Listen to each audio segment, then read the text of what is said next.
بسم اللہ الرحمن الرحیم۔ السلام علیکم ناظرین، آپ دیکھ رہے ہیں پروگرام بلال حیدر چٹھا کے ساتھ۔ ہم اس پہ بات کریں اور سب سے پہلے بات ہوگی فلسطینیوں کے حق میں، اور فلسطینیوں کے ساتھ جو ظلم اسرائیل کر رہا ہے اس پہ جتنی بھی مذمت کی جائے وہ کم ہے، لیکن جو کیا جا سکتا ہے وہ تو کیا جائے۔ اسرائیل کی دن بہ دن ایسی مثالیں، ایسی بدترین مثالیں بن رہی ہیں جو کہ انسان کے انسان نہ ہونے کی تشبیہ دیتے ہیں، جس طرح سے جو حرکتیں اس سے ہونی افواج کر رہی ہیں اور جو ظلم ڈھا رہے ہیں یہ انسانوں کے اوپر۔ یہ ایک انسان دوسرے انسان کی کیسے تسلیل کر سکتا ہے؟ کیسے اتنا ظلم کیا جا سکتا ہے؟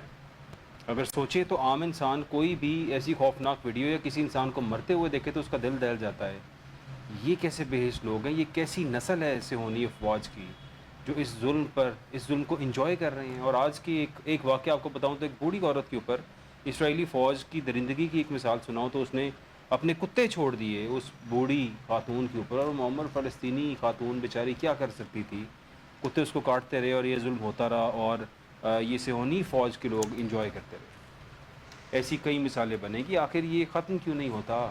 یہ کیوں نہیں ان لوگوں پر قیامت آ جاتی ہے؟ آخر یہ ظلم کیسے برداشت کیا جا رہا ہے؟ اس قدرت سے کیسے برداشت کیا جا رہے ہیں یہ سب مظالم؟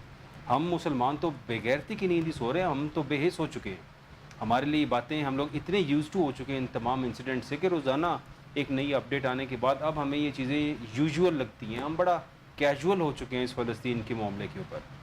بوائیکاٹ کی حد تک ٹھیک ٹھاک ڈیمیج کیا ہم تمام دنیا کے اندر مسلم ممالک نے تمام بڑی کمپنیز کو، لیکن ختم نہیں کر پائے ان کو۔ آپ کے ملکوں میں ابھی بھی ایگزسٹ کرتے ہیں، وقتی ان کا گراف ڈاؤن ہو چکا ہے، دوبارہ اپنے گراف کو پھر سے ٹیک اپ کریں گے نئے نام کے ساتھ، نئے برانڈز کے ساتھ، نئی چیزوں کے ساتھ۔ وہ اپنے اس اکانومی کے سسٹم کو دوبارہ سے ایکٹیویٹ کر لیں گے آپ کے ملکوں کے اندر، لیکن ختم نہیں ہوگا۔ جو کرنا چاہیے تھا وہ تو کر نہیں رہے ہیں۔ ہم لوگ سفارتی تعلقات کے اندر انٹرنیشنل لیول پہ ہماری حکومتیں اس بارے میں بات کرنا پسند نہیں کرتی۔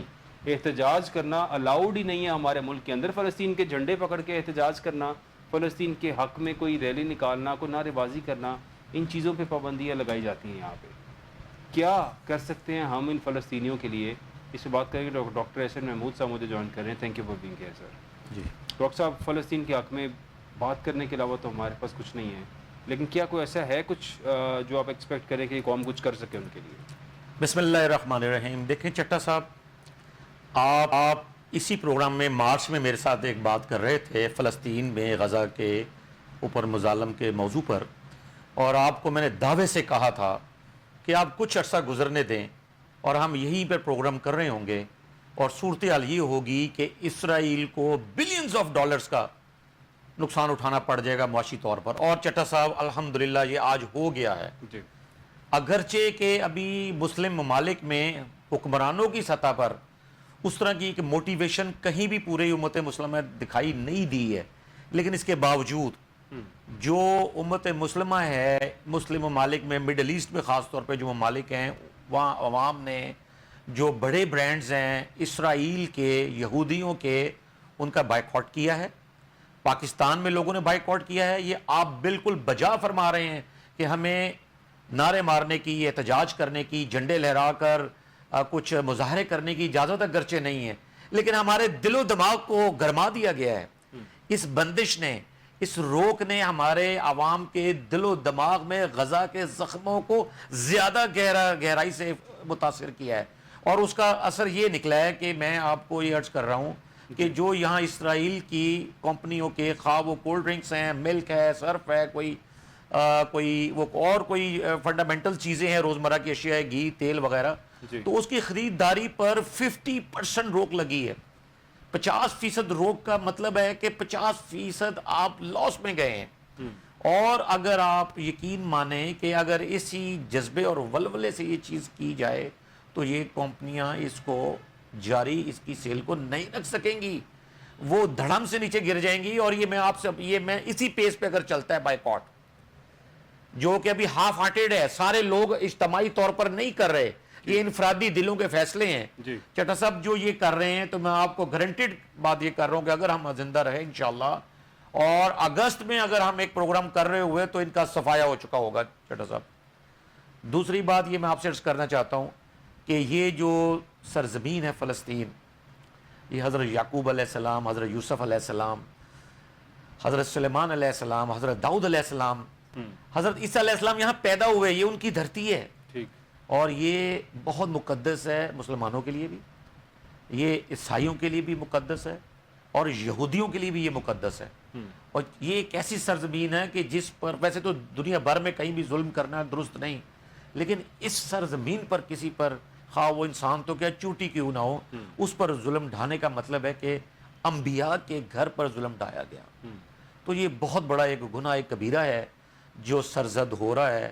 انسانی حقوق کی خلاف ورزیاں الگ ہیں، انسان جنگ کے بھی کوئی اصول ہوتے ہیں، اس کی خلاف ورزیاں الگ ہیں، اس کے بعد جو مریضوں کے جو حقوق ہوتے ہیں اس کی خلاف ورزیاں الگ ہیں، اس کے بعد جو بچوں کے ساتھ ایک ہوا، پوری ایک نسل سلوٹر کر دی گئی، اور ایک ایسی نسل باقی بچ گئی جن کے والدین نہیں ہیں، جو بہت چھوٹے بچے ہیں۔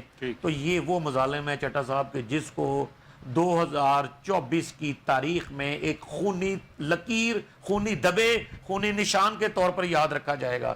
اور یاد رکھیں کہ خونی، آج سے 10,000 سال پہلے کی تاریخ دیکھ لیں، خونی دھبوں، خونی تاریخ کا حساب بھی خون سے دینا پڑتا ہے، اور یہ آل یہود جو ہیں، آل اسرائیل جو ہیں، اس کا خون سے حساب دیں گے۔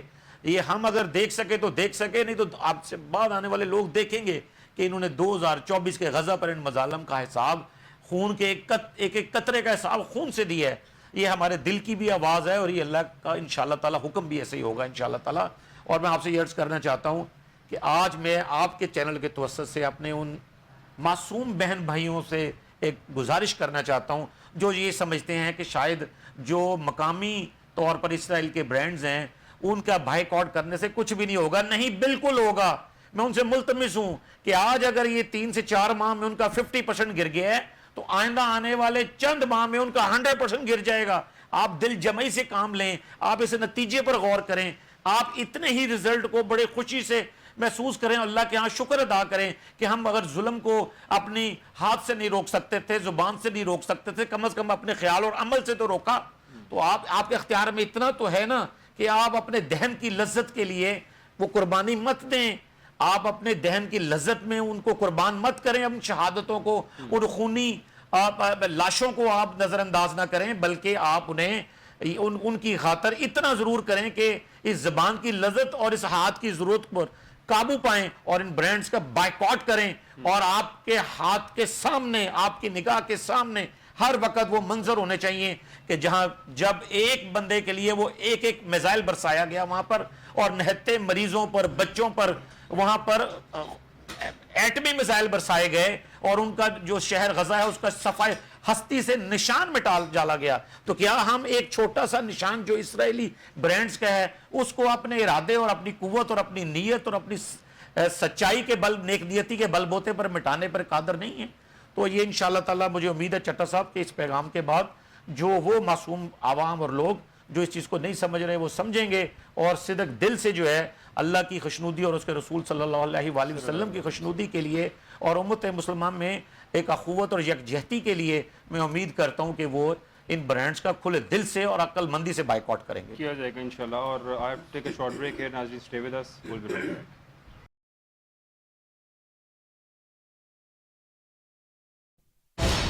ویلکم بیک ناظرین، اور ہم بات کر رہے تھے فلسطین کے اوپر، اسرائیل کے اوپر، اور جو معاملات اس ٹائم پہ فلسطین میں جاری ہیں۔ کل ایک بڑی اسٹیٹمنٹ آئی سابق اسرائیلی دفاعی جو ایک ان کے آفیسر تھے، انہوں نے بتایا کہ بھارت اسرائیل کو سپورٹ اس لیے کر رہا ہے، اسلحہ اور بارود اس لیے پرووائڈ کر رہا ہے چونکہ جو کارگل میں ہوا تھا 99 کا انہوں نے ذکر کیا، اور کہا اس کی وجہ سے اسرائیل کو پوری سپورٹ بھارت کی طرف سے جاری ہے۔ مجھے جوائن کیا ہے رانا بختیار صاحب نے اسٹوڈیو میں، thank you for being here sir. Rana صاحب، فلسطین کا معاملہ ہے، ظلم کی انتہا ہو رہی ہے، اور اسی طرح سے ساری سچویشن چل رہی ہے، کیا کہیں گے آپ اس پہ سر؟ بسم اللہ الرحمن الرحیم۔ سب سے پہلے تو میں کہوں گا کہ جتنی بے حسی، بے شرمی، لا غرضی کا مظاہرہ مسلم ممالک کے سربراہان کر رہے ہیں، اس سے قبل کبھی یہ اتنی بے شرمی، بے حسی کا مظاہرہ نہیں ہوا۔ اور حد تو حد ہوگی کہ ہمارے مسلمان ممالک سے زیادہ نیو یارک، لندن، فرانس اور اٹلی میں مظاہرے کیے گئے کہ فلسطین پر ظلم ہو رہا ہے، بچوں کو جانوروں کی طرح جو ہے قتل کیا جا رہا ہے، مارا جا رہا ہے، اور ایون ہسپتالوں پر حملے ہو رہے ہیں. ہسپتال جہاں پناہ گزین ہوئے ہیں فلسطینی بچے اور عورتیں, وہاں بمباری کی جا رہی ہے اور ہمارے حکمرانوں کو ٹس سے مس نہیں آ رہی. اگلی دیکھیں, بھارت نے تو ان کی مدد کرنی تھی, کیونکہ وہ کہتا ہے کہ اسرائیل نے کارگل میں ہماری بڑی مدد کی تھی, اس لیے ہم ان کی مدد کر رہے ہیں. لیکن ہمیں سمجھ نہیں آتی کہ جب پاکستان میں مظاہرے شروع ہوئے تو وہاں عوام پر تشدد کیا گیا, عوام کو زبردستی گھروں میں رہنے کا کہا گیا, تو انہوں نے کس چیز کی ان کو مدد کر کے ان کا کس چیز کا جو ہے نا وہ فائدہ کر رہے ہیں اسرائیل کا. تو میں تو کہوں گا کہ یہ بڑی بے حسی ہے ہماری, نہ صرف حکمرانوں کی طرف سے بھی بے حسی ہے بلکہ عوام کی طرف سے بھی بے حسی ہے. کوئی کچھ نہیں ہوتا. یقین کریں کہ آج ہماری بچے, عورتیں, مرد, ہم ٹی وی نہیں دیکھ سکتے جب وہاں بمباری ہو رہی ہوتی ہے, جب بچے پیاس اور بھوک سے تڑپ رہے ہوتے ہیں اور حکمران پتہ نہیں مسلمانوں کے حکمران کس کس نشوں میں جھوم رہے ہوتے ہیں اس وقت, اور کون کون سی پارٹیاں چل رہی ہوتی ہیں. تو بس ان کا تو خدا ہی جو ہے وہ حافظ ہے. بالکل ایسی ہے. اور جو مظالم چل رہے ہیں اس پہ کچھ بھی دنیا کی طرف سے, یعنی مسلم ممالک کی جو طاقت ہے, اگر یہ یکجا ہو جائیں تو بہت کچھ کر سکتے ہیں. لیکن ہم نے دیکھا کہ ایرانی صدر نے جب اٹیک کیا اسرائیل پہ, اسرائیل نے جواب دینے کا کہا تھا, اور اس کے بعد ہیلی کاپٹر کریش ہوتا ہے, وہ شہید ہو جاتے ہیں, اور ساری دنیا اس پہ خاموشی سے دیکھتی رہتی ہے کہ یہ کیا انسیڈنٹ ہوا. لیکن ظاہر ہے جب ملکوں کے اندر غدار بیٹھے ہوں اور بکنے والے لوگ بیٹھے ہوں تو پھر صدر اسی طرح ہیلی کاپٹر کریش میں اگلے جہان چلے جاتے ہیں, اور یہی حالات ہوتے ہیں یہاں پہ. بیکاز وہ جو ممالک ہیں وہ پیسے کے تھرو, پاور کے تھرو کنٹرول کرتے ہیں, اور غدار ڈھونڈ ہی لیتے ہیں. ہر ملک میں سے مل جاتے ہیں وہ لوگ جو ضمیر فروش ہوتے ہیں, اپنا ضمیر بیچتے ہیں. ہمارے ملک کے سیاستدان بڑے پڑے ہیں ان مثالوں سے. یہاں پہ اس ملک کے اندر ٹیکس غریب کا لے کے اس ٹیکس کے ساتھ ظلم کرنے والا, غریب کو بھوکا مارنے والا وہ شخص جو اسی شخص کا ٹیکس لے کر اس کو بے دردی سے اپنے اوپر استعمال کرتا ہے یا منی لانڈر کرتا ہے, اس شخص کی مثال بھی ایسی ہے جیسی غداروں کی ہوتی ہے. اب ہم بات کرتے ہیں ڈاکٹر احسن محمود صاحب, کچھ ملکی حالات پہ آتے ہیں سر. اور آج ایک امریکا کے اندر ایک بڑی پیش رفت ہوئی ہے, اور پاکستان کے اندر امریکی ایوان نمائندگان نے پاکستان کی عام انتخابات کی تحقیقات کا مطالبہ کر دیا, اور 78 کے قریب وہ لوگ تھے جنہوں نے ایکسیپٹ کیا, اور 7 لوگوں نے اپوز بھی کیا اس قرارداد کو, لیکن صرف 7 نے اپوز کیا, اور 378 نے اس کی حق میں کہا کہ ہاں یہ ہونے چاہیے. جو پاکستان کے اندر 8 فروری کو انتخابات ہوئے ہیں, کیوں اس کے اندر جو ہے اس کی غیر جانبدارانہ تحقیقات کا مطالبہ ہوا, اور اس میں ساتھ انہوں نے جو ریزنز بتائیں وہ یہ تھی کہ مداخلت اور بے ضابطگیاں ہوئی ہیں بے تحاشا ان الیکشنز کے اندر. کیوں یہاں پہ ٹیلی فون سروس بند تھی, انٹرنیٹ سروس کیوں معطل تھی, یہاں پہ کیوں لوگوں کو قید و بند کا شکار کیا گیا تھا, کیوں لوگوں کو موقع فراہم نہیں کیا گیا. لیول پلینگ فیلڈ کا جو ایک ذکر ہے اس میں وہ بھی بات ہوئی, اور کہا گیا کہ انسانی, سول اور سیاسی حقوق کی خلاف ورزی قابل مذمت ہے. اور کیا سمجھتے ہیں آپ, یہ جو کانگریس کے اندر تحقیقات کا مطالبہ ہو گیا ہے, اب اس کے بعد کیا ہوگا؟ ڈاکٹر احسن محمود صاحب, اسٹارٹنگ فرام یو. کہ چٹا صاحب دیکھیں, یہ کوئی عام نوعیت کا معاملہ نہیں ہے. عالمی افق پر اس کو بہت سنجیدگی اور بڑا ہی معنی خیز لیا جا رہا ہے, اور پاکستان کی حکومت کو بھی اس حوالے سے بہت سنجیدگی اور نہایت اہم سے اس کا جواب دینا ہوگا, اس کی تیاری کرنا ہوگی. لیکن میں اس میں عرض کرنا چاہتا ہوں کہ اس کے پس منظر میں اگر آپ جائیں تو 1948 میں یہ اقوام متحدہ کی جو جنرل اسمبلی, اس میں یہ طے ہو گیا تھا کہ انسانی حقوق کی خلاف ورزیوں کے بارے میں ایک سالانہ عالمی اعلامیہ ضرور مرتب کیا جائے گا. اور امریکہ نے ایک بطور ایک بڑے رکن کے اور بڑے ملک کے اس پریکٹس کو جاری رکھا ہوا ہے 1948 سے. اور یہ اب جو کرنٹ صورتحال ہے جس کے آپ نے ابھی جس کی نشاندہی کی ہے, اس میں ایک پہلو جو ہے نا وہ بڑا چبھنے والا ہے. وہ یہ ہے کہ 98% جو آپ عداد و شمار بتا رہے ہیں نا, 368 ممبرز آف دا ہاؤس, انہوں نے جو 901 ہاؤس ریزولیشن تھی جو پیش کی ایک جس ممبر نے, تو اس 901 ہاؤس ریزولیشن کے اگینسٹ 368 ممبرز نے اس کی حمایت کر دی. یہ بہت بڑی ایک حمایت ہے, اور 98% کا مطلب ہے تقریباً 100%. یہ نہیں, اب کیا اس پہ آپ غور کریں اگر تو پتہ چلتا ہے کہ 100% نہیں تو کم از کم 98% ممبران ہاؤس نے اس بات کی تائید کی کہ پاکستان میں جو 8 فروری 2024 کو انتخابات ہوئے ہیں ان میں انسانی حقوق کی خلاف ورزیاں ہوئی ہیں. ان میں آزادی صحافت کے جو پیرامیٹرز ہیں وہ کمپرومائز ہوئے ہیں، اس میں جو انتخابی عمل کے جو تقاضے تھے وہ کمپرومائز ہوئے ہیں، اس میں جو انٹرنیٹ فیسلٹی تھی وہ کمپرومائز ہوئی ہے، اس میں جو فارم 45 اور 47 کا جو المیہ ایک سامنے آیا ہے یہ ایک ریکارڈ کمپرومائز ہوا ہے۔ یہ ساری چیزیں جو ہے نا اس قرارداد کے متن کا ایک حصہ ہیں۔ صحافیوں کے خلاف جو اقدامات کیے گئے وہ بھی اس قرارداد کا حصہ ہیں، جس کو 98% حاصل ہوئی ہے۔ یہ اگرچہ اس میں دو ایک پہلو ضرور ہے، میں یوں ضرور کہوں گا، ایک تو یہ نان بائنڈنگ جو ہے نا ایک موشن تھی یا قرارداد تھی، یعنی حکومت کا اس پر کوئی جو ہے وہ نہیں ہوگا عمل دخل اس پہ قرارداد؟ نہیں عمل دخل ہوتا ہے اس میں، عمل کرنے کی پابند نہیں ہے، لیکن اس کو امپلیمنٹیشن کے لیے ان پر وہ بائنڈنگ نہیں ہوتی۔ لیکن یہ چونکہ ایک مورلی اور ایک لیگلی دونوں ایک اس پہ زاویے دونوں سے یہ حکومت کے لیے ایک پرابلم بن جائے گا۔ اور میں یہاں سے چھوٹا سا آپ کے ناظرین کے لیے ایک چیز ایڈ کرنا چاہتا ہوں کہ یہ والا جو ایکسرسائز ہے کیا، وزارت خارجہ جو ہے امریکہ کی، وہ امریکن کانگریس، سول سوسائٹی اور جو ان کے ایجوکیشنل انسٹیٹیوٹس ہیں ان کی بھی مدد سے اور ان کی ہیلپ کے لیے بھی سب کی یہ ساری انپٹس لیتے ہیں۔ وہ جب وہ انپٹس آتی ہیں تو وہ اپنی سٹینڈنگ کمیٹیز میں جو ہے نا اس کو فلو کرتے ہیں، اور اس کے بعد جو ہے نا پھر وہ اس پہ جو رزلٹ آتا ہے اس کا انہوں نے ذکر کرنا ہوتا ہے۔ آج ہماری وزارت خارجہ، مجھے امید ہے کہ اس کو بہتر سے بہتر طریقے سے اس معاملے کو بجائے اس پہ ایسے جو میں نہیں جو کمنٹس ایکسپیکٹ کر رہا کہ وہ کہیں کہ نہیں جی یہ اہم نہیں ہے یا اس کی حیثیت نہیں ہے یا ان کو پتہ نہیں ہے وغیرہ وغیرہ، میں سمجھتا ہوں کہ یہ اس طرح کے کوئی جاہلانہ چیزیں نہیں پیش کی جائیں گی۔ وزارت خارجہ میں بہت قابل لوگ موجود ہیں، تو وہ باقاعدہ طور پہ اس کو وضاحت کریں گے اور ایک ایتھیکل ایج لینے کی کوشش کریں گے۔ اگر کوئی غلطی ہوئی ہے تو غلطی کو تسلیم کریں گے اور اپنا قد بڑا کریں گے، اور اگر کوئی جرم ہوا ہے تو اس کو چھپائیں گے نہیں، اور اگر کوئی غلطی ہوئی ہے اور جرم ہوا ہے تو اس کے تدارک کے لیے بھی اپنے کیے گئے یا کیے جانے والے اقدامات کے بارے میں آگاہ کریں گے۔ لیکن چٹا صاحب میں آخری بات اس بارے میں یہ کہوں گا کہ بطور پاکستانی میرا سر شرم سے جھک گیا ہے کہ وہ امریکہ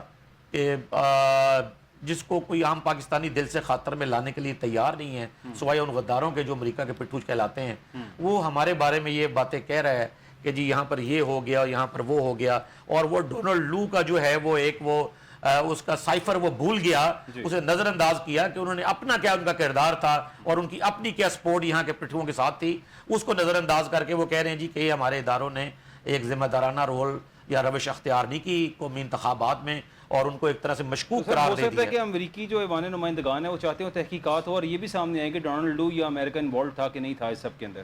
یہ تو بائنڈنگ ہو گیا نا جی، اگر وہ امپلیمنٹ نہیں بھی بائنڈنگ ہوا تو اب ہم پر بائنڈنگ ہو گیا کہ ہم یہ تحقیقات کروائیں، کیونکہ ہمارے اداروں کی کارکردگی کی جو سچویشن ہے وہ کمپرومائز دکھائی دے رہی ہے، اس میں اس پر شکوک تو اب اس میں مہر ثبت ہو چکی ہے کہ جس کو آپ انکوائر کروائیں۔ گوٹ یور پوائنٹ۔ رانا بختیار صاحب، اس کی قانونی حیثیت کیا ہوگی؟ اب یہ نان بائنڈنگ قرارداد پر عمل جو ہے وہ امریکی حکومت کا کروانا ضروری تو نہیں ہے، پابند نہیں ہے کہ وہ اس پہ عمل کروائے یا نہ کروائے، لیکن یہی آوازیں پاکستان میں سے بھی اٹھ رہی ہیں۔ آج فضل الرحمان صاحب کی سٹیٹمنٹ بھی اگر دیکھی جائے تو انہوں نے کہا کہ اگر اسٹیبلشمنٹ اس ملک میں مداخلت بند کر دے الیکشنز کے اندر اور باقی سب چیزوں پہ، تو اس ملک کے حالات سارے ٹھیک ہو جائیں گے۔ مولانا صاحب تو اور بہت سی باتیں بھی کر رہے ہیں، اور جب بھی ان کے پاس عہدے نہیں ہوتے، ان کے پاس طاقت نہیں ہوتی، کوئی چیز نہیں ملی ہوتی حکومت میں، کوئی حصہ نہیں ملا ہوتا، تو وہ اسی طرح کی گفتگو کرنے پہ ہمیشہ اتر آتے ہیں۔ سو کتنی ہے، لیکن سب سے پہلے یہ جو واشنگٹن کے اندر امریکی ایوان نمائندگان نے جو بات کی ہے اور ایک بڑی اکثریت سے اس کو پاس کیا، یعنی 368 لوگوں نے اس کو ایکسیپٹ کیا اور 7 نے صرف اس کو اپوز کیا، یہ it's a very large number, اور اس کا کیا امپیکٹ ہوگا پاکستان کے اندر؟ رانا بختیار صاحب جی دیکھیں، سب سے پہلے تو یہ جو 85% کانگریس کے لوگوں نے یہ بات کہی ہے، ان کے لیے تو یہ امریکنز قوم کے لیے تو یہ ایک ایسے ہی ہے جیسے ایک حدیث آ گئی ہے ان کے سامنے۔ انفارچونیٹلی یہ جن لوگوں کو کہہ رہے ہیں کہ ان سے بہترین طریقے سے اس کے اندر ڈیپلی جائیں اور دیکھیں کہ کیوں انٹرنیٹ بند کیا گیا، کیوں ظلم کیے گیا، کیوں ٹیلی ویژنز پر پروگرام ہی چینج کر دیے گئے، کیوں جو لوگوں کی چار دیواریوں کو پھلانگا گیا، کیوں عورتوں کے دوپٹے چھینے گئے، کیوں اس وقت جس وقت الیکشن ہو رہے تھے ان کے کینڈیڈیٹس کو موقع برابر کا لیول پلینگ فیلڈ نہیں دیا گیا۔ تو یہ کس نے دیکھنا تھا؟ اس گورنمنٹ جو اس وقت ابھی کام کر رہی ہے اور ان کی اپنی ایجنسی اپنی تھے، ان کی رپورٹس آ گئی، جس طرح ڈاکٹر صاحب نے بتایا ان کے بعد ہی انہوں نے یہ ساری ووٹنگ ہوئی اور ووٹنگ کے بعد بڑی ہیوی جو قرارداد ہے ان دی فیور وہ پاس ہوئی. اب یہ دیکھیں کہ یہ لوگ جو کہ جن پر الزام ہے کہ وہ 47 کی پیداوار ہے، وہ 45 کی نہیں ہے، کیا وہ اس کو تسلیم کریں گے؟ وہ کبھی بھی یہ بات نہیں کہیں گے، کبھی بھی یہ بات تسلیم نہیں کر کے کہیں گے کہ جی یہاں جو ہے یہ سارے جو الزامات اس قرارداد کے اندر آئے ہیں وہ لگے. اب بات ہوگی ہے ڈوئل، اگر وہ مانتے ہیں تو پھر بھی مانتے ہیں، نہیں مانتے تو پھر بھی مرتے ہیں، کیونکہ ان کے آقا تو وہ ہے جو وہاں سے ان کو حکم دیتے ہیں. وہ جو دیکھیں نا جو یہ تھا ڈونلڈ ڈو، اسی پر تو یہ الزام تھا سارا، اس نے پاکستانی حکومت گرائی، اسی کی وجہ سے وہ مختلف ہمارے سیاستدانوں کو جا کے ملا اور اس کے بعد تیاری ہوئی اور اس کے بعد ہماری اسٹیبلشمنٹ نے اس کے ساتھ مل کر یہ حکومت گرائی. تو اب یہ حکومت کیسے کہے گی کہ جی نہیں یہ تو جو الزامات ہیں یہ ٹھیک ہے؟ وہ کبھی بھی یہ بات نہیں کہہ سکتی. البتہ اب یہ بات دنیا میں، پہلے یہاں صرف پاکستان میں کچھ لوگ کچھ پارٹیاں کہہ رہی تھی، لیکن اب یہ ساری دنیا میں ان کے آقا نے بھی کہنا شروع کر دیا اور باقی لوگ بھی کہیں گے کہ جی یہ پاکستان میں جو الیکشن ہوئے ہیں یہ فیک ہے، یہ لوگ حقدار نہیں تھے، یہ وہ لوگ ہیں جو ہارے ہوئے ہیں اور وہ اس وقت حکومت میں کر رہے ہیں، اور اس کے ساتھ دنیا معاہدہ کرنے میں ہیزیٹیٹ کرے گی، معاہدات کرنے میں یقیناً ہیزیٹیٹ کرے گی. یعنی کہ جو ہم جو ایف ڈی آئی کی بات کر رہے تھے، فورن انویسٹمنٹ کی بات کر رہے تھے، اور دنیا کے تمام ممالک، ابھی چائنا کا دورہ ہوا، مزید دورے بھی ہوئے، اس پہ اس کا بڑا امپیکٹ پڑے گا آئی گیس اس سب کے اوپر. ڈاکٹر احسن محمود صاحب کیا سمجھتے ہیں؟ دیکھیں وہ میں تو سمجھتا ہوں کہ چین تو خیر ہمارے ساتھ اتنی مالی تعاون جو ہے وہ بڑے عرصہ سے کیے چلا جا رہا ہے اور آئندہ بھی شاید وہ کیے ہی چلا جائے گا. اسی طرح یو اے بھی ہے، وہ بھی اگر سرمایہ کاری کے نام پر ہم سرمایہ کاری کہتے ہیں، بیسیکلی تو یہ سرمایہ کاری کم ہوتی ہے، یہ لون ہوتے ہیں اور اس طرح اس کی ایڈجسٹمنٹس ہوتی ہیں. اس طرح سعودی عرب کا بھی ہے، سعودی عرب نے جس طرح بھارت میں انویسٹمنٹ کی ہے، اس طرح کی انویسٹمنٹ ابھی تک پاکستان میں ایک بھی نہیں کی سعودی عرب نے. ایم او یوز بلا شبہ سائن ہوئے ہیں، یو اے ای کے بھی ایم او یوز چند سائن ہوئے ہیں، لیکن ان کی امپلیمنٹ کا ابھی تک مجھے تو کم از کم کہیں پر بھی دکھائی نہیں دے رہا. آنے والے ستمبر اکتوبر تک بھی کوئی ایسا جگہ کوئی واضح اشارہ دکھائی نہیں دے رہا جس میں وہ جو ایم او یو سائن ہوئے تھے وہ انویسٹمنٹ آ جائے گی. اور اس طرح چائنا سے بھی ہم نے کہا ہے کہ جی ہمیں آپ وہ جو ہے نا اس کو ایڈجسٹ کریں، اور جو ہماری اس وقت جو قابل ادائیگی رقوم ہے اس کو ایڈجسٹ کرتے ہوئے تھوڑا ہمیں مہلت دے دیں، تاکہ ہمیں آئی ایم ایف سے جو لون مل جائے گا اس کے بعد ہم یہ پیمنٹس جو ہے نا ادا کر سکیں گے، یہ بیرونی قرضوں کی، اور جو اپنا ڈیفیسٹ ہے اس کے لیے کچھ کر سکیں گے. اس لیے میں تو یہ سمجھتا ہوں کہ یہ ہاں یہ آپ کا یہ نقطہ بہت زبردست ہے کہ یہ جو ہے نا چونکہ ایک جیسے رانا صاحب فرما رہے تھے ابھی، انہوں نے بڑا اچھا انہوں نے کہا کہ یہ ان کے لیے ایک حدیث بن جائے گی امریکی کے لیے. اور اگر یہ واقعی امریکی عوام کے لیے یہ حدیث بن جاتی ہے یہ بات، اور وہ اس چیز کو ایک سرٹیفائڈ سمجھ لیتے ہیں کہ یہ جو قرارداد پیش کی گئی ہے اس کا متن جو ہے بالکل درست اور صائب ہے، تو میں یہ سمجھتا ہوں کہ پھر تو یہ حکومت کے لیے بہت بڑا ایک چیلنج ہوگا کہ یہ ثابت کریں کہ امریکن کی جو پوری ایک ہاؤس ہے انہوں نے جو ریزولوشن 901 پیش کی تھی یہ کس طرح فیکٹل ہے. تو یہ تو ان کو پروف کرنا پڑے گا حکومت کو، اور اس کے اثرات سرمایہ کاری کے عمل پر بھی لازماً اس پہ اثرات مرتب ہوں گے، کیونکہ کویسچن مارک پیدا ہو گیا ہے. اور دوسری ایک بات یہ بھی ہے کہ ابھی تک جو ہے نا وہ بجٹ کے بعد کسی بھی جانب سے پاکستان کے کسی بھی سیکٹر، صنعت کاروں، تاجروں کی جانب سے، بلکہ آج جو کی جانب سے کبھی بھی یہ نہیں کہا گیا کہ بجٹ بڑا زبردست آ گیا ہے، بلکہ ابھی آج ایکسپورٹرز نے جو ان کی جو پریس ریلیز ہے ایکسپورٹرز کی، وہ کہتے ہیں جی ہم 29% ٹیکسز لگ گئے، ہم تو ایکسپورٹ ہی نہیں کر سکیں گے. یعنی جو برآمدات ہماری جو ہمارا کرنٹ ڈیفیسٹ ہے درآمدات اور برآمدات کے درمیان جو فرق بڑھتا چلا جا رہا ہے، تو برآمدات جب خدا نہ خاصہ ہماری 1-2% بھی اور کم ہوئی تو میرا خیال ہے کہ پاکستانی اکانومی کا جو اس کا گراف تو کہیں دکھانے کے قابل نہیں رہ جائے گا. تو اور ہمارا یہ پوٹینشیل جو ہے چھوٹا موٹا جو ہم برآمدات کر سکتے ہیں، جس میں کچھ زرعی اجناس ہیں جیسے یہ مینگوز آج کل جا رہے ہیں ایکسپورٹ ہو رہے ہیں، یا گوشت ہوتا ہے، حلال میٹ ہوتا ہے، یا اس طرح کی اور چاول ہیں جہاں کہتے ہیں جی ہم دعویٰ کر رہے ہیں کہ ہم ان لائف سٹاک سے متعلق، ڈیری کے متعلق، ایگریکلچر کے متعلق کہ ہم ان کموڈیٹیز کو تھوڑی سی ویلیو ایڈیشن سے زیادہ بڑا ایکسپورٹ کر سکیں گے 2025 اور 26 میں. تو ہم اس کو کیسے کر سکیں گے چٹا صاحب؟ وہ تو امپاسبل مجھے نظر آ رہا ہے کہ اگر اتنے ٹیکسز آپ اپنے ایکسپورٹر پہ لگا دیں گے تو میں نہیں سمجھتا کہ یہاں جو بڑی بڑی کمپنیاں ہیں جیسے گارڈ گروپ ہے یا دین گروپ ہے یا ٹیکسٹائل سیکٹر ہے، ایپٹما کے ادارے ہیں، مجھے نہیں لگتا کہ یہ اسی ایک جوش و جذبے کے ساتھ جو ہے وہ جا کے وہ اپنی برآمدات میں اضافے کا جو ہے نا وہ ٹارگٹ حاصل کر سکیں. اور یہ پاکستان پر اس کے بہت بڑے مجھے اثرات ایک بادل دکھائی دے رہے ہیں. میں سمجھتا ہوں کہ اس وقت قوتوں کو چٹا صاحب یہ ضروری ہو گیا ہے کہ وہ اپنے مفادات سے زیادہ پاکستان کے مفادات پر غور کریں. وہ اپنے مفادات سے زیادہ, وہ اپنی سیاست سے زیادہ, وہ اپنی حکومت سے زیادہ, وہ اپنی سلطنت اور اپنی بادشاہی کے تسلط سے زیادہ ایک عام آدمی کے پیٹ کی جانب دیکھیں, ایک عام آدمی کے مستقبل کی جانب دیکھیں, ایک چھوٹے بچے کے مستقبل کی جانب دیکھیں, اور ان لوگوں کا مذاق مت اڑائیں جو 1 کروڑ کی تعداد میں باہر جا کے ہمارا پیٹ پالنے کے لیے بطور اوورسیز کام کر رہے ہیں اور قیمتی زر مبادلہ ہر سال 20-22 ارب ڈالرز بھیجتے ہیں. ان کا مذاق نہ اڑائیں کہ چلے گئے تو کیا ہوا. ان لوگوں پہ ترس کھائیں, ان کو ترس کھائیں, ان کو موقع دیں کہ وہ اپنی زندگیوں میں 10-20-15 سال میں پاکستانی اس قابل ہو کے واپس آ سکیں, اپنے گھر والوں کے ساتھ رہ سکیں, اپنے خاندان, اپنے قبیلے, اپنے خاندان, اپنے شہروں میں, گاؤں دیہاتوں میں واپس آ سکیں. تو یہ تبھی ممکن ہوگا کہ آپ ترس کھائیں گے, رحم کھائیں گے, اور اپنے مفادات کو ایک دفعہ بالائے طاق رکھتے ہوئے پاکستان کے لیے قربانی دیں گے, پاکستان کے لیے سوچیں گے. وگرنہ آپ کا مفاد اور تسلط جو ہے نا, یہ تو ایک طے شدہ بات ہے کہ دنیا میں کبھی بھی کوئی سدا نہیں رہا تسلط مفاد, لیکن یہ ہے کہ پاکستان جو ہے نا ڈوب جائے گا, اس کی معیشت کا بیڑا غرق ہو جائے گا. نہ صرف چٹا صاحب جو ڈاکٹر صاحب بات کر رہے تھے, اس کا اثر نہ صرف یہ اکانومی ایکسپورٹ امپورٹ پہ پڑے گا, بلکہ جو آج کل کورٹس میں فیصلے ابھی آنے والے ہیں بڑی تیزی سے, اس قرارداد کا ایک تو فرق ان پر بھی لازمی ڈیفینیٹلی آئے گا کہ وہ سوچیں گے کہ اگر کچھ سوچنے والے ہوں گے تو اگر ہمارے ملک کے اندر کورٹس بیٹھی فیصلہ نہ کر سکیں اور ہزاروں میل دور بیٹھ کر کانگریس یہ فیصلہ کرے کہ یہ جو جتنے الیکشن ہوئے ہیں فیک ہوئے ہیں, یہ اس میں تشدد کیا گیا, اس میں جتنے بھی ہے زبردستی کی گئی, فارم 47 کا استعمال کیا گیا. اس کے علاوہ جو ملک کے اندر یہ بجٹ کے بعد جو ڈاکٹر صاحب نے بات کیا, صرف ایکسپورٹ امپورٹ کی بات نہیں ہے. جتنا سپوز کہ زمین کے کاروبار سے کوئی 10 سے 15 جو وابستہ تھی انڈسٹریز جو چلتی تھی, اس کے ساتھ سیمنٹ چلتا تھا, لکڑی کی چلتی تھی, اس کے ساتھ مزدور چلتا تھا, مستری چلتا تھا, سیاح چلتا تھا, اتنے ٹیکسز کی برمار کر دی ہے. اب کوئی سوچ بھی نہیں سکتا کہ کوئی انویسٹمنٹ کے لیے کوئی زمین خریدے یا وہ بیچے, اتنے ٹیکسز کی برمار کر دی. سر ابھی جو ٹیکسز آ رہے ہیں, اب حکومت اس کو عوام دوست بجٹ کی بات کر رہی ہے اور کہتی ہے کہ ہم نے تو بڑا عوام کی فائدے, عوام کی فیورز کے لیے کام کر رہے ہیں. حالانکہ اس ملک کے اندر ایگریکلچر, اگر آپ یہ دیکھیں, اس ملک میں صرف کچھ ایسے چند باتیں اگر ان پہ عمل کیا جائے, اگر وہاں سے ٹیکسز جنریٹ کیے جائیں, اگر مطلب میں خود بھی زمیندارہ سمجھتا ہوں, میں خود بھی زمیندار ہوں, اور یہاں پہ ایگریکلچر پہ کتنا ٹیکس ہے, 1 ایکڑ کے اوپر کتنا ٹیکس لیا جاتا ہے.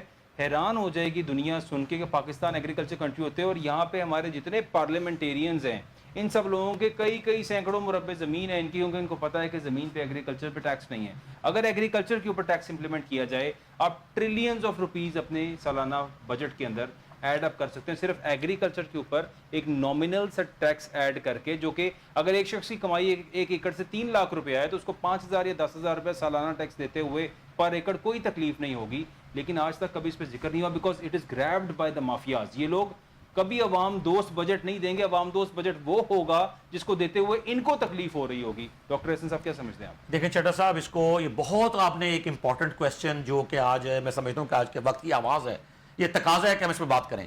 دیکھیں ہمارا مارکیٹ سائز کینیڈا سے بڑا ہے, ایران سے بڑا ہے, بنگلہ دیش سے بڑا ہے, نیپال سے بڑا ہے. یہ ساؤتھ ایشیا میں ہم تیسرے چوتھے نمبر پہ, دوسرے نمبر پہ آتے ہیں. بہت بڑا مارکیٹ سائز ہے ہمارے پاس. اب ٹیکس کیا ہوتا ہے؟ ٹیکس آپ کی آمدنی پر لگنا چاہیے. آپ کچھ کمائیں تو حکومت کو ٹیکس دیں. یہ طریقہ ہے دنیا میں, یہ بیسک کانسیپٹ ہے. یہ نہیں ہے کہ جی ہم نے آپ سے کوئی تاوان خراج وصول کرنا ہے. آپ سڑک سے گزریں تو ٹیکس, آپ روڈ کو کراس کریں تو ٹیکس, آپ جناب بجلی کا بل دیں تو ٹیکس, گیس کا بل دیں تو ٹیکس, پانی کا بل دیں تو ٹیکس, آپ پیٹرول دیں تو اس پر لیوی, آپ کوئی چیز خریدیں تو اس پر ٹیکس, جائیداد بیچیں تو اس پر ٹیکس, اگر آپ کوئی بوتل خریدتے ہیں اس پر ٹیکس, اگر آپ کوئی پیسٹری خریدتے ہیں تو اس پر ٹیکس, آپ آٹا خریدتے ہیں تو یہ ایسا نہیں ہوتا دنیا میں. اور دوسری بات, ٹیکس ہمیشہ ایک پروفٹ کے اگینسٹ, ایک انکم کے اگینسٹ ہوتا ہے. اور اس سے بھی زیادہ اہم بات, چٹا صاحب آپ کے چینل کے توسط سے چیلنج کر کے یہ بات کر رہا ہوں, آ جائے پاکستان کا سب سے بڑا کمار مشروعات, آ جائے کوئی چیئرمین FBR, وہ بتائے کہ اس کے پاس ہر سیکنڈ کی جو کال ہو رہی ہے جس پہ موبائل کی میرا ٹیکس کٹ رہا ہے, اس کے اوپر ہر چارجنگ پہ ٹیکس کٹ رہا ہے, اس کی کوئی ڈیٹیل ہے؟ وہ میرے روپے جا رہے ہیں گورنمنٹ کو. نہیں ہے یہاں پہ تو اگر آپ کے موبائل پھر آپ دیکھیں نا آپ بیلنس رہ جائے تو وہ بھی نہیں بچتا سر. تو جی آپ کی ٹیکس کا پاجامہ ننگا ہو گیا نا جی. پھر آپ ٹیکس لے کے ٹیکس عائد کرنا ایک الگ چیز ہے. ٹیکس وصولی کا نظام ہی کوئی میکنزم ہے ہی نہیں. دنیا آج سے ایف بی آر کے وہ تمام ایجنٹس جن کو بھیجا جاتا ہے ٹیکس لینے کے لیے وہی تو ٹیکس چور ہیں, وہی چوری کرواتے ہیں اپنی رشوت کے چکر کے اندر. وہ حکومت کو ٹیکس کلیکٹ کرنے کے کروڑوں روپے میں نقصان دیتے ہیں اپنے چند لاکھ روپے کے پیچھے. چٹا صاحب امریکہ, برطانیہ, آسٹریلیا, کینیڈا آج سے 20 سال پہلے ایجنٹس سے اختیار لے لیا گیا ہے کہ وہ ٹیکس وصول کریں. یہ ڈیجیٹل ہوتا ہے. دیکھیں آج مثال دیتا ہوں. یکم جون سے کیا ہوا؟ یکم جون سے یہ ہوا کہ آپ کو ایک پی ایس آئی ڈی ملتی ہے گورنمنٹ آف پنجاب سے کہ جی آپ نے لائسنس بنوانا ہے, آپ نے کوئی یہ کارڈ بنوانا ہے, آپ نے فلاں کرنا ہے, آپ نے یہ کرنا ہے, آپ پی ایس آئی ڈی ہے اس کے اگینسٹ آپ جمع کروائیں, پیسے جا رہے ہیں. ٹھیک ہو گیا نا, یہ پی ایس آئی ڈی آ گئی نا. تو بھائی اسی طرح کے ایک ماڈل چھوٹا سے دینا ہے کہ یہ میں نے گلاس خرید لیا, میں نے یہ کولڈ ڈرنک خرید لی, صابن لے لیا, پیسٹ لے لی, یہ میرے پیسے, میرے جو 18 روپے کٹے ہیں آج کی شاپنگ میں, میرے جو آج یہ 100 روپے کٹا ہے, یہ گورنمنٹ کو گیا ہے. اور یہ اتنا بڑا مارکیٹ سائز دیکھا. اب ہمیں کیا پتا کہ میں نے جو ٹول پلازا پہ 200 روپیہ دیا ہے یا 1000 روپیہ دیا ہے وہ گورنمنٹ کو گیا یا نہیں گیا.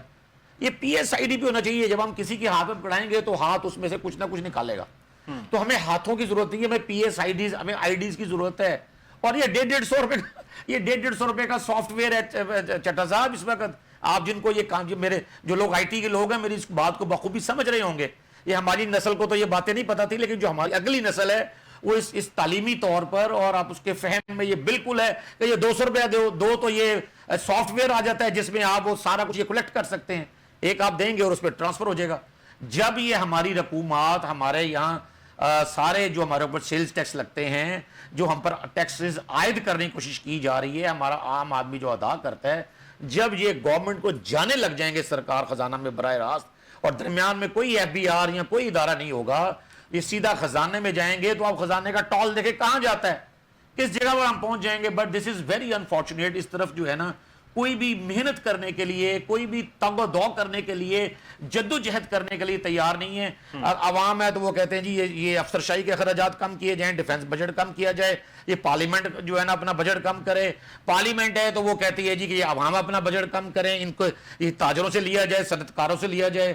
تو اس طرح تو آپ ایک دوسرے کے اوپر ایک پریشر ڈال کے یہ پرابلم بھی تو ہے یہاں پہ. یہ پرابلم بھی تو ہے کہ یہاں پہ صنعت کار جو ہیں سب سے زیادہ, اگر اس ملک میں بجلی چوری کی بات کی جائے نا, تو ایک سروے جو میرے سامنے آیا تھا اس میں بتایا گیا کہ تقریباً سرکاری ادارے جو ہے 50% بجلی وہاں پہ چوری ہوتی ہے سرکاری اداروں میں, 40% بجلی انڈسٹریز میں چوری ہوتی ہے, اور ریمیننگ 10% وہ ہے جو آپ کے دیہی علاقوں میں, بیکورڈ ایریاز میں, اور جس طرح لاہور کے گرد و نواح کے علاقے ہیں وہاں چوری ہونے والی بجلی صرف 10% ہے جو لوگ بجلی چوری کرتے ہیں. 90% تو گورنمنٹ انسٹیٹیوٹس, بلڈنگز, کمرشلز اور یہ سب کچھ جو ہے وہاں پہ, اور جو جتنے انڈسٹریز ہے یہاں پہ بجلی چوری ہو رہی ہے. تو اگر 90% کو کیپچر کر لیا جائے, کنٹرول کر لیا جائے, 10% سے تو شاید فرق ہی کوئی نہیں پڑے گا. چٹا صاحب سلام کرتا ہوں آپ کو کہ آپ نے یہ میڈیا پر یہ سوال کی ہے, اور یہی تو وہ باتیں ہیں جو میڈیا پر نہیں ہو رہی ہیں. اسی کو تو ہونا چاہیے. دیکھیں میری بات سنیں, میں ایک فگر دیتا ہوں جی, 1 لاکھ کی بجلی ہم نے بنائی, 50,000 کی آپ کے مطابق آدھی چوری ہو گئی, 50,000 کی چوری ہو گئی جی. اور تو آپ چوری کیوں ہو رہی ہے کہ وہ 1 لاکھ کی ہے, آپ اسے کاری 50,000 کی دیں. چوری کوئی کسی کو چور بننا منظور ہی نہیں ہے. وہ لوگ حج اور عمرے کر کے بجلی چور بن رہے ہیں, تو آپ نہ بننے دینا. آپ ان کو اتنی مہنگی آپ نے ایک چیز کر دی ہے کہ جو ان کے لیے چوری کے علاوہ ایک راستہ آپ چھوڑ نہیں رہے ہیں. آپ پھر اس کے بعد آپ کی مشینری انہیں مجبور کر رہی ہے کہ یہاں تو اتنا مہنگے بلز دو تو یہاں ہمیں پیسے دو, تو پھر وہ چوری ہوتی ہے. یہ چوری اکیلا بندہ تو نہیں کر رہا نا کوئی, اور سرکار کے لیے تو ویسے ہی آپ نے یونٹس اور چیزیں پتہ نہیں کیا کچھ فری کیا ہوا ہے. میں تو یہ سن کر حیران ہوں کہ اگر کوئی ایسے ناگزیر ادارے ہیں کہ جو اپنا بجلی کا بل ہی نہیں دینا چاہتے, تو وہ کم از کم رزلٹ تو دینا. پرفارمنس تو کہیں بھی نہیں ہے ان کی. آپ بجلی کا ایک طرف آپ ایک عام آدمی سے جو ریڑی والا ریڑی بان ہے, ریڑی چلا کر اپنے بال بچوں کا جو ہے نا وہ پیٹ پال رہے ہیں, تو اس سے آپ کہتے ہیں جی پورا بجلی کا بل لینا ہے, اور وہ دوسرا بندہ جو ہے نا اس کو آپ نے صاحب بنا کے کہا جس نے بل دینا ہی نہیں, اس کو اتنے یونٹ فری ہیں. تو خدارا یہ جو اس 47 سے کالونیل ایک سسٹم چلا ہوا ہے, اس کو اب ختم کرنا پڑے گا, روکنا پڑے گا. وگرنہ آج کے اخبار میں آپ دیکھیں تو کینیا کی مثالیں دی جا رہی ہیں, اور سری لنکا کے جو ہے نا وہ بھی صرف ٹیکس بڑھانے کی وجہ سے. یہ ہماری عوام تو شاید سوئی ہوئی ہے, ہمیں فرق ہی نہیں پڑتا جتنا بھی ٹیکس لگ جائے. لوگوں کو شاید آئیڈیا ہی نہیں ہے, لوگوں کو اتنا شعور ہی نہیں ہے کہ وہ بجٹ کو پڑھ سکیں, دیکھ سکیں کہ ان کے ساتھ ہو کیا رہا. رانا بختیار صاحب, وکلا کی ہمیں بڑی سخت ضرورت ہے ان تمام باتوں کے اندر. سر ہمارے ملک میں سارا کچھ چوری ہو جاتا ہے.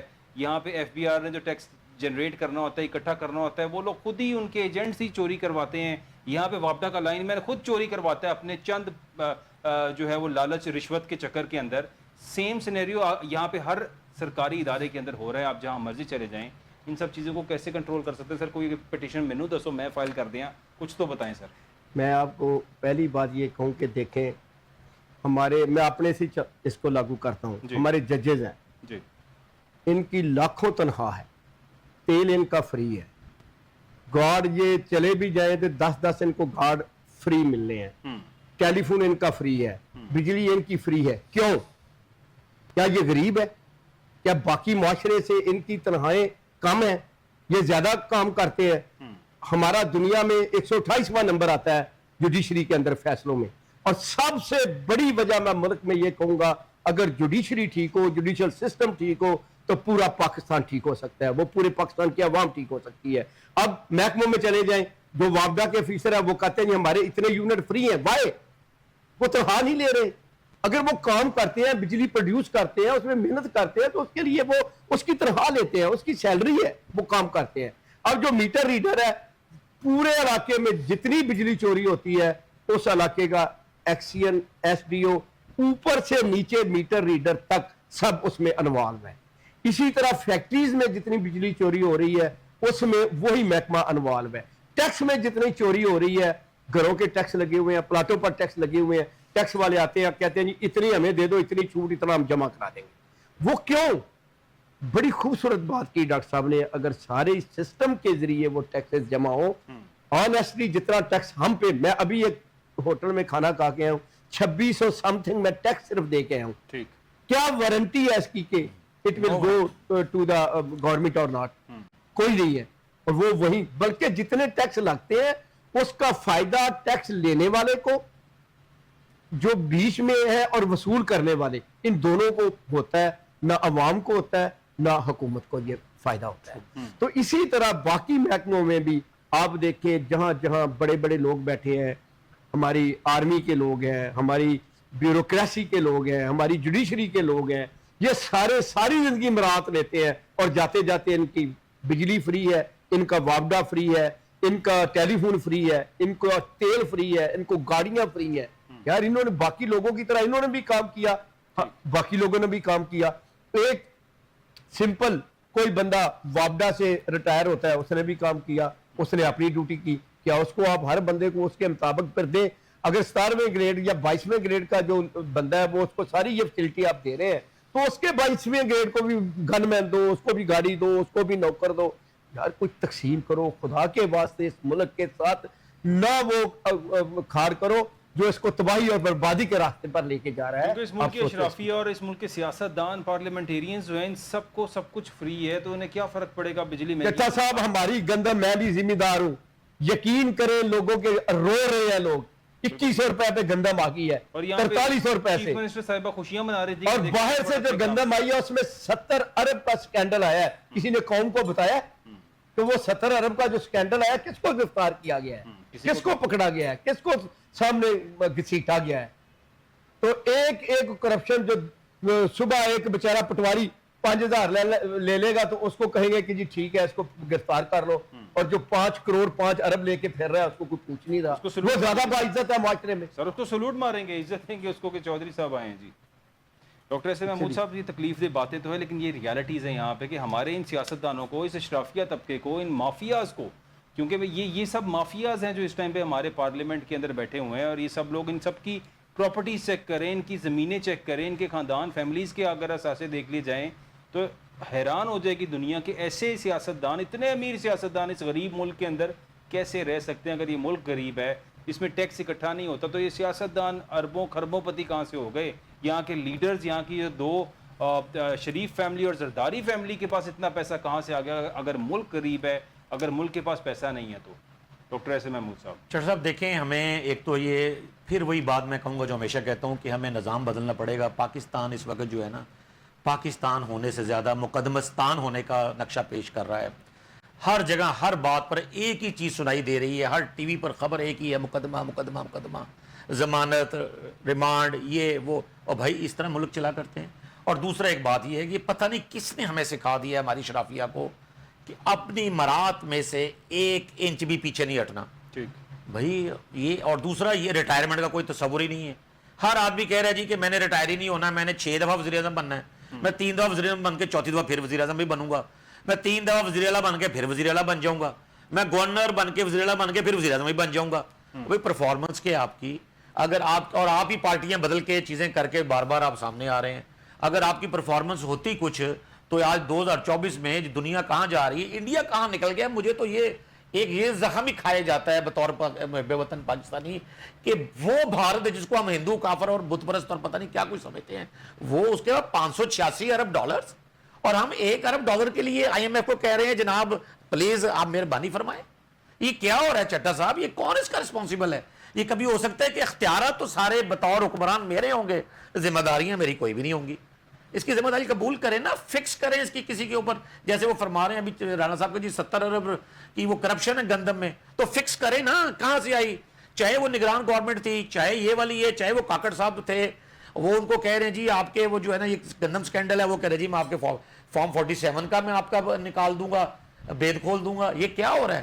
لیکن میں یہ سمجھتا ہوں کہ یہ سارے لوگ تو ایک جیسے نہیں ہوتے ہیں. اب وقت آن پہنچا ہے کہ اسی اشرافیہ میں, انہی طاقتور لوگوں میں وہ لوگ جو راست باز ہیں, وہ لوگ جو رائٹسٹ ہیں, جو سمجھتے ہیں کہ زندگی کے بعد موت آنی ہے اور موت کے بعد پھر ایک زندگی ہے, انہیں چاہیے کہ وہ اپنے وطن عزیز کے لیے, قائد اعظم محمد علی جناح کے وطن کے لیے, لا الہ الا اللہ کے نام پر لیے ہوئے ملک کے لیے, دنیا میں ایک اسلامک ایٹامک پاور کے لیے وہ یہ کہیں کہ ہم اس کو بہتر ملک بنانا چاہتے ہیں. چین میں, بھارت میں, جاپان میں انسان ہم سے زیادہ محنتی, قابل, لائق اور ہوشیار نہیں ہے. خطہ پاکستان جیسا چین, جاپان, بھارت کے پاس بھی شاید نہیں ہے جو ہمیں اللہ تعالیٰ نے عطا کیا ہے. اس کے باوجود اگر ہم, اور لوگ بھی ایسے نہیں جو نالائق ہیں, پاکستان کے doctors, engineers, scientist, students, IT کے لوگ دنیا بھر میں اپنا لوہا منوا رہے ہیں, دنیا بھر میں جا کے کام کر رہے ہیں, قربانیاں دے رہے ہیں, اپنے گھروں سے باہر جا کے روپے کو مار رہے ہیں. تو ایسی بات نہیں ہے کہ یہ قوم ڈلیور نہ کر سکے. اب ضرورت ہے کہ لیڈرشپ اور اشرافیہ وہ اس بات کو دیکھے کہ اب انہوں نے جتنے مفادات اٹھانے تھے اٹھا لیے ہیں. اگر ان کا کوئی تھوڑا نقصان بھی ہوتا ہے, اگر ان کے مفادات کو ذکر بھی پہنچتی ہے, اگر ان کے جو عیاشیاں ہیں ان پہ تھوڑی زد بھی آتی ہے, تو اس کو برداشت کریں اور پاکستان کے لیے کچھ نہ کچھ کریں. چٹا صاحب میں جاتے جاتے آپ کو ایک خبر دوں کہ آج میں باہر روم میں بیٹھا ہوا تھا تو ایک وکیل نے بتایا کہ افغانستان کے چیف جسٹس نے کہا ہے جی اب میرے پاس کیس کوئی نہیں, مجھے کسی اور محکمے میں بھیج دیں تاکہ میں وہاں جا کے کام کر لوں. افغانستان کے چیف جسٹس اس لیے کہ وہاں پہ موقع پہ انصاف ہو رہا ہے. ٹھیک ہے, یہ دیکھیں اب سب سے بڑی میں بار بار کہتا ہوں کہ حضرت علی کا فرمان ہے کہ جس معاشرے میں انصاف, کفر تو پر معاشرے قائم رہ سکتے ہیں لیکن نا انصافی پر نہیں رہ سکتے. اب کیا ہے, صبح 125 کیس لگے ہوئے, سارا دن میں عدالت میں بیٹھا رہا اور میری باری جب آئی تو کیس ارجھن ہو گیا. اب یہ روٹین ہے ہماری, یہ ڈیلی کی روٹین ہے. اور ایک کیس کے آپ روز سنتے ہیں یار, ایک بندہ فائٹ کرتا ہے, اس کا پڑپوتا جا کے فیصلہ بھی نہیں شاید سن پاتا. تو ایسے ملک میں جہاں انصاف نہیں ہوگا وہاں عدالتوں نے جو انصاف دینا ہے, کہ سسٹم, جوڈیشل سسٹم کو ٹھیک کر لیا جائے تو باقی سسٹم ساری ٹھیک ہو جائے. تو لیکن یہاں پہ ہمیشہ سے بھرتیاں اپنی مرضی سے کروائی جاتی ہیں, کیونکہ یہاں پہ جوڈیشری میں کوئی سسٹم ایسا ہے ہی نہیں ہے کہ کس کو جج تعینات کرے. وہ کسی کی ثواب دید ہے, اس کی مرضی سے ہونا ہے, تو پھر اس نے اپنی مرضی کے اور فیصلے بھی اس نے اپنی مرضی کے. ون لائنر میں کہہ رہا ہوں جی کہ اگر دیکھ ہمارا مقصد تو یہ ہے کہ پاکستان ترقی کرے, بہتر ہو. سر اس کا ایک ہی طریقہ ہے کہ ہم انصاف کریں, انصاف کا بول بالا یقینی بنائیں, اور سیاسی استحکام جو ہے نا اس کا خاتمہ یقینی بنائیں. یہ برداشت کریں کہ اپوزیشن بھی دنیا میں ہوتی ہے, دنیا بھر کے جمہوری ممالک میں اپوزیشن بھی کہیں نہ کہیں ہوتی ہے, جیلوں میں نہیں ہوتی ہے. وہ زیادہ انصاف, اس کو آپ جیلوں میں رکھ کے اپوزیشن کو تو کبھی بھی جمہوریت کو مضبوط نہیں بنا سکے گے. نکالا جائے انہیں باہر, چاہے وہ عمران خان ہے, کوئی اور بھی ہے, اس کو جیلوں سے نکالیں, اس کو پارلیمنٹ میں لائیں اور دیکھیں کہ پارلیمنٹ پاکستان کے لیے پھر کیا کرے. یا کم از کم دنیا انصاف ہوتی دیکھے عدالتوں میں. اگر انہوں کا کوئی افینس ہے تو اس کے مطابق کو سزا دے, لیکن اگر ان کا کوئی افینس نہیں ہے. عورتیں, میں نے آپ کے پچھلے پروگرام میں کہا تھا کہ سٹیچیوٹری گراؤنڈ ایک ہوتی ہے کہ سال کی گراؤنڈ ہے سب کی, سال سے زیادہ ہو گیا, اگر کسی کا کتنا بھی بڑا افینس ہے لیکن اس کا ٹرائل مکمل نہیں ہو سکتا تو عدالتیں اس کو بیل آؤٹ کرتی ہیں. یہاں اگر عدالتیں بیل آؤٹ پہلے تو کرتی نہیں, اگر بیل آؤٹ ہوتے ہیں تو باہر سے دوسرا پکڑ کے ان کو لے جاتا ہے, اور کسی عدالت کی ضرورت نہیں ہے. محمد زبیر صاحب بڑا اس بات پہ بول چکے ہیں, حالانکہ مسلم لیگ نون کے رہنما تھے, اب تو شاید چٹا صاحب لوگ اس وقت بولتے ہیں انفارچونیٹلی جب وہ ان کو اپنی کوئی اپنے پہ کچھ نہ کچھ ان کو پارٹی سے نکالا جاتا ہے یا وہ پارٹی ان کی مدد نہیں کرتی. مزہ تو یہ ہوتا جب وہ گورنر سے پھر بولتے. مزہ تو یہ تھا کہ جب وہ حکومت میں تھے ریزائن کر کے کہتے کہ یہ ہو رہا ہے. اختلافات ہوئے ہیں تو پھر سچ بولنا, سچ نکل رہا ہے, اندر سے سچی باتیں نکل رہی ہیں, لیکن he has been a part of it. وہ جب خود وہاں رہے ہیں تو پھر وہ اس سسٹم میں شامل تھے, اس کا حصہ رہے ہیں. ان کو بھی اسی طرح کٹہرے میں کھڑا کرنا چاہیے کہ آپ بھی تو اس کا حصہ تھے اس سب واقعے کے اندر ہوتے ہو. اگر اب آپ کو بڑی اچھائیاں یاد آ رہی ہیں تو تب کیوں نہیں یاد آئی تھیں. بہت شکریہ رانا بختیار صاحب, ڈاکٹر ایس ایم محمود صاحب, آپ کو. ناظرین آپ سب کو دیکھنے کا بہت شکریہ. اپنا خیال رکھیے گا. اللہ حافظ.